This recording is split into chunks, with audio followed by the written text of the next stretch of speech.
Good evening, everybody. I hope this video actually will actually make it. The last one I made last time just sort of didn't get there, so I'm not using the Schoology platform. I'm using a regular platform, and we'll do it through YouTube or something like that, which you already know since you're watching it, and you will have gotten it that way. Very, very interesting set of responses, and the Chavrutot that I've been able to go to this week.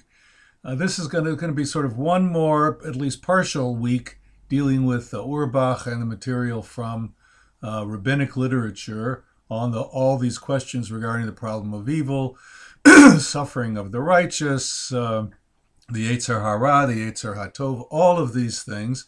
And then we're going to shift next week, the latter part of the week, the second half of the lesson, we're going to shift a little bit more into the philosophical mode, read some things about Philo, and then maybe going on to Maimonides, Judah Halevi, some interesting things there as well, to give you an overall sense of how the philosophers deal with this. And you'll see how Mackey might respond to the way the Jewish philosophers, starting with Philo, engage this question of the source of evil. Where does evil come from? Is there even any such thing as evil? In fact, the philosophers are going to say that evil is simply the absence of good. Evil maybe is distance from God. Evil is so it has no concrete existence of its own. It is like darkness, which is the absence of light. The darkness doesn't have a kind of existence of its own. But that'll be something we'll look at next week. The first part we'll deal with will be the question of the Jewish people and the history of the Jewish people in the sense of the suffering and the whole question of why the Jewish people suffer so much, even in the early period, the destruction of the temples, why do they come, and so on. But as far as our our studies this past week is concerned, I focused a lot on the Yetzer Hara and questions of theodicy from Auerbach and Rosenzwei's understanding of the Yetzer Hara. My sense is that the discussion of the Yetzer Hara and the Yetzer HaTov really goes directly to the question of human evil. Where does human evil come from? Why is it that human beings inflict so much pain on each other? There's natural evil, that's something else. Perhaps we can blame that on God. But human evil, the way that human beings torture each other, make other people suffer, all of these things, is very, very hard to understand. And it's also hard to understand, why would God have created a being with the potential to do so much harm, with the potential to do so much damage, both to himself and to other people? So the story of the Yetzer Hara and the Yetzer HaTov, particularly the Yetzer Hara, goes a little bit into this particular question.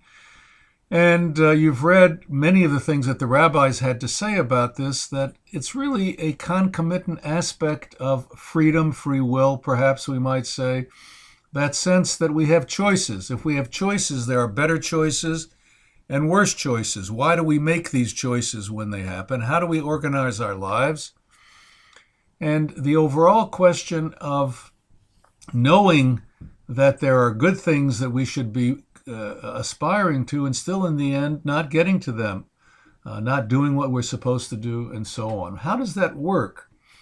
And so when I've been talking to people in Chavrutot throughout this week, and speaking with Kathy recently as well, that question of why is it that we don't measure up to our own, even to our own understanding of who we are and who we can be, that's a lot of how these things operate, a lot of how these conversations in Auerbach and Rosenzweig and so on operate. Even the historical evolution that you find in Rosenzweig and in the Kramer essay are simply evolutions of the ways that human beings think about their failings. What are their failings from? How do they work? That struggle that we have, this struggle about our evil inclination, our bad inclination, our inclinations not to live up to what we should be living up to. And what is universally acknowledged, quite interestingly enough, it seems to me, is that the Yetzer Hara is really acknowledged as more powerful than the Yetzer HaTov when the Yetzer HaTov is mentioned. That the Yetzer Hara, this inclination not to do what we were, in a sense, supposed to do, but rather perhaps to do what our animal inclinations might be, what our natural inclinations might be. Maybe that's the Yetzer Hara. Nobody really knows how ultimately to deal with it. And the discussions that we had and the discussions that you see in Auerbach and Rosen Tzvi reflect this attempt to grapple with the question of what does it mean to be a human being. It goes back to the V'hinei Tov Ma'od. The human being is Tov Ma'od, is very good. But by being very good, he can be very bad. That seems to be another piece of the story. The animals are good. They really can't be bad.